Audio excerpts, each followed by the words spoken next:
যারা ভোটার তাদের জন্য আমরা ইনসাফের প্রতীকের সাথে শাপলাকলি আমরা নাহিদ ইসলাম যিনি জাতীয় নাগরিক পার্টির আহ্বায়ক তার হাতে আমরা তুলে দিচ্ছি। উনাকে আমি একটা সমন্বিত প্রতীক ওনার হাতে তুলে দিচ্ছি। বাকিদের হাতে দিব দাড়ি পাল্লা, ওনার হাতে পাল্লা কলি। ওনার হাতে কি দিচ্ছে? পাল্লা কলি। এই দেখেন পাল্লা আছে, এইটার মাথায় একটা কলি আছে, এইটাকেই শাপলা কলি আপনারা ধরে নেবেন ইনশাআল্লাহ। ঢাকা 11 আসনের যারা ভোটার তাদের জন্য আমরা ইনসাফের প্রতীকের সাথে শাপলা কলি আমরা নাহিদ ইসলাম যিনি জাতীয় নাগরিক পার্টির আহ্বায়ক তার হাতে আমরা তুলে দিচ্ছি।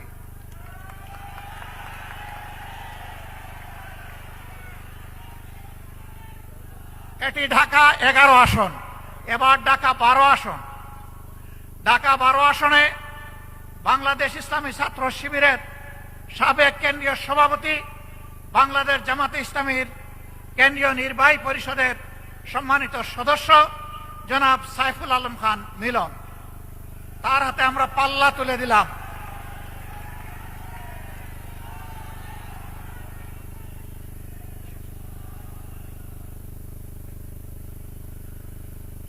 এরপরে হাসিনার সৃষ্ট দুনিয়ার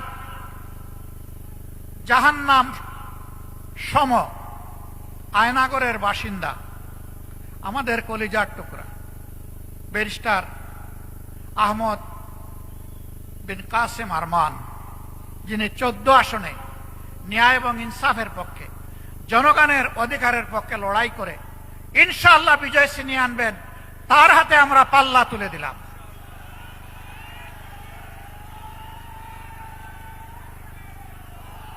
ডান দিকে আসবে, ডান দিকে, বাম দিকে না, ডান দিকে। যারা আসবেন ডান দিকে আসবেন।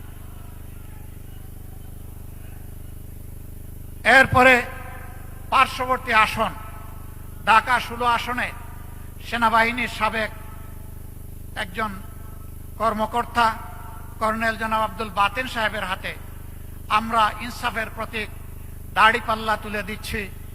এই আশায় এবং এই আহ্বানে 16 নম্বর আসনের ভোটাররা ইনশাআল্লাহ বিপুল ভোটে দাড়িপাল্লাকে বিজয়ী করবেন ইনশাআল্লাহ।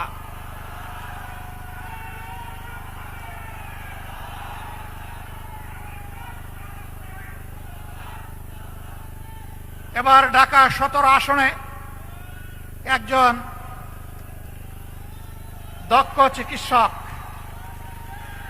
সন্তান না পাওয়া মা বাবার কষ্টে যিনি পাশে দাঁড়ান, আল্লাহ তাআলা যার উসিলায় অনেক মা বাবাকে সন্তানের মুখ দেখিয়েছেন, আজীবন যিনি একজন সমাজসেবক, আমি বলি যে ওর রক্তে সমাজসেবার নেশা।